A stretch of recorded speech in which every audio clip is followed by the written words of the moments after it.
Welcome to Aravinda కథలు. అనగనగా ఒక ఊరు. అది చాలా అందంగా పచ్చని పొలాలతో అందంగా ఉండేది. ఆ ఊరిలో ఒక అందమైన ఫామ్ ఉండేది. ఆ ఫామ్ లో చిన్న చిన్న కోడి పిల్లలు, ఆవులు, చిన్న చిన్న పందులు, అలా అన్ని జంతువులు కలిసిమెలిసి సంతోషంగా ఉండేవి. ప్రతిరోజు అవి వాటి వాటి పనులు చేస్తూ ఆహారం తింటూ సరదాగా ఉండేవి. మనం ఇక్కడ చాలా సంతోషంగా ఉన్నాం కదా, అసలు ఇక్కడ ఏమీ సమస్య లేదు. ఒకరికొకరం సహాయం చేసుకుంటూ సరదాగా రోజులు గడుస్తున్నాయి. ఇలా ప్రతిరోజు ఉంటే ఎంత బాగుంటుందో కదా. హా, అవును అవును, ఇలాగే రోజు మనం స్నేహంగా ఉండాలి అని మాట్లాడుకుంటూ ఉంటాయి. కాలం ఎప్పుడూ ఒకేలాగా ఉండదు కదా. ఒక రోజు పెద్ద వర్షం, ఆ ఫామ్ అంతా బురదగా మారిపోయింది. పెద్ద పెద్ద ఉరుములు. అది విని అక్కడ ఉన్న జంతువులు భయపడిపోయాయి. హమ్మో, ఏంటి వర్షం ఇలా వస్తుంది? ఇదివరకు ఎప్పుడూ ఇంత పెద్ద భారీ వర్షం చూడలేదు. ఆ ఉరుముల శబ్దానికి నాకు చాలా భయంగా ఉంది. అవును అవును, మాకు కూడా చాలా భయంగా ఉంది అని అక్కడ ఉన్న జంతువులు భయపడిపోతూ ఉంటాయి.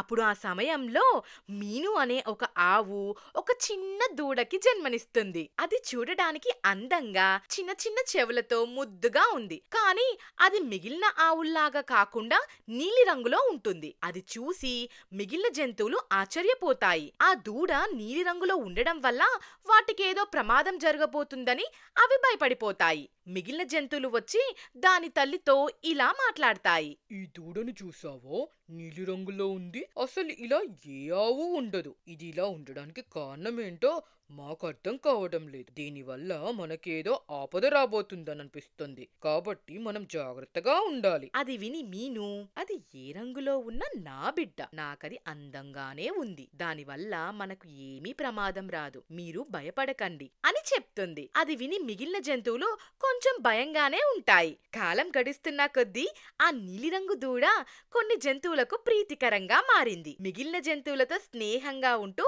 ఆనందంగా ఉండేది. అది చెలాకీగా, అందంగా, చూడడానికి ఆకర్షణీయంగా ఉండేది. కానీ ఆ ఫామ్ లో ఉన్న మిగిలిన ఆవులకు మాత్రం ఆ నీలిరంగు దూడ నచ్చేది కాదు.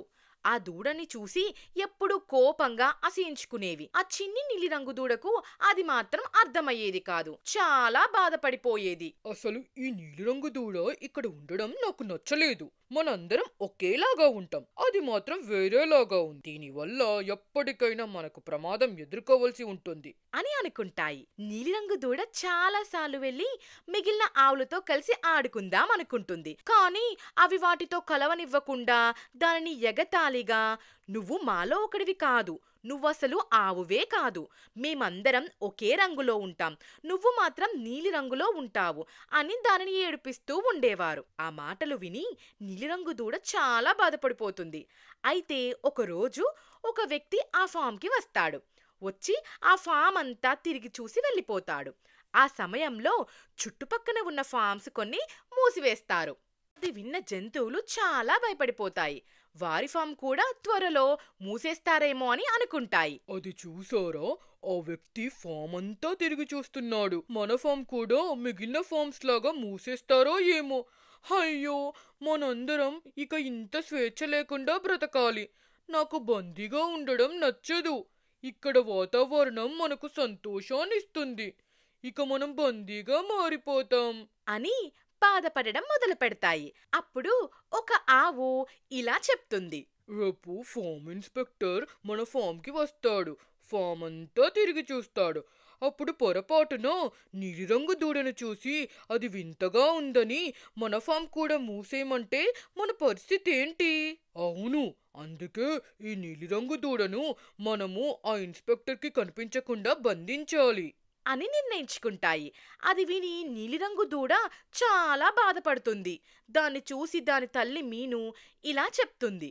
నాకు తెలుసు నువ్వు చాలా బాధపడుతున్నావని, కానీ నేనిప్పుడు ఏమి చేయలేని పరిస్థితిలో ఉన్నాను. ఏదో ఒకరోజు ఈ ఆవులన్నీ నీ ప్రత్యేకతను తెలుసుకుంటాయి అని దానిని ఓదారుస్తూ ఉంటుంది. ఇక మరుసటి రోజు ఫామ్ ఇన్స్పెక్టర్ వస్తాడు. అతను ఫామ్ అంతా తిరిగి చూస్తూ ఉంటాడు. ఆ జంతువులన్నీ భయంతో ఆ ఇన్స్పెక్టర్ ని గమనిస్తూ వాటి పనులవి చూసుకుంటూ ఉంటాయి. ఇక ఆ ఫామ్ ఇన్స్పెక్టర్ అంతా తిరిగి ఆయన అభిప్రాయాన్ని ఒక పేపర్లో రాస్తాడు. అది చూసిన జంతువులు భయంగా అది గమనిస్తూ ఉంటాయి. అప్పుడు ఫామ్ ఇన్స్పెక్టర్ ఫామ్ యజమానితో ఇలా చెప్తాడు, ఈ ఫామ్ లో కొత్తగా ఏమీ లేదు, మేము మూసేసిన ఫామ్స్ లాగే ఇది కూడా ఉంది, కాబట్టి మా అధికారితో మాట్లాడి దీన్ని కూడా మూసేయమని చెప్తాను అని అంటాడు. అది విన్న జంతువులు బాధపడిపోతాయి. అదేంటి, మన ఫామ్ మూసేయడం సరికాదు, ఇది మిగిలిన ఫామ్స్ కంటే చాలా పెద్దది మరియు అందంగా కూడా ఉంటుంది, ఇలా చేయడం మంచిది కాదు అని బాధపడిపోతూ ఉంటాయి. ఇక ఫామ్ ఇన్స్పెక్టర్ వెళ్తూ ఉండగా పొరపాటున ఒక బకెట్ అతని కాలికి తగులుతుంది. దానిలో నుండి నీలిరంగు పాలు బయటపడతాయి. వాటిని చూసి ఆ ఇన్స్పెక్టర్ ఆశ్చర్యపోతాడు. ఇదేంటి, పాలు నీలిరంగులో ఉన్నాయి, ఆశ్చర్యంగా ఉందే, నేను ఇదివరకు ఎప్పుడూ ఇలాంటి పాలు చూడలేదు అని ఆ ఫామ్ ఓనర్ ని అడుగుతాడు. ఆ ఓనర్ అప్పుడు నీలిరంగు దూడ గురించి చెప్పి దాని దగ్గరకు తీసుకెళ్లి చూపిస్తాడు. అది చూసిన ఫామ్ ఇన్స్పెక్టర్, ఈ నీలిరంగు దూడ చాలా స్పెషల్ గా ఉంది, చాలా అందంగా కూడా ఉంది, ఈ రంగు దూడను నేను ఇప్పటి వరకు ఏ ఫామ్ లో చూడలేదు, నాకిది చాలా నచ్చింది, నేను నా అధికారితో ఈ విషయం వెంటనే చెప్పి ఈ ఫామ్ ని మూసివేయకుండా చూస్తాను అని చెప్తాడు. అది విన్న జంతువులు సంతోషపడిపోతాయి. నీలిరంగు దూడ వల్లే ఆ ఫామ్ మూసివేయలేదని దాని ప్రత్యేకతను మిగిలిన ఆవులు తెలుసుకుంటాయి. నీలిరంగు దూడ కూడా తానే ఆ ఫామ్ ను కాపాడినందుకు సంతోషపడిపోతుంది. ఎదుటి వారిని వారి వారి రంగులతో మనం నిర్ధారించకూడదు, ఎవరిలో ఉండే ప్రత్యేకత వారికి ఉంటుందని ఈ కథ నిరూపించింది. అరే బాబు, సబ్స్క్రైబ్ చేయండి.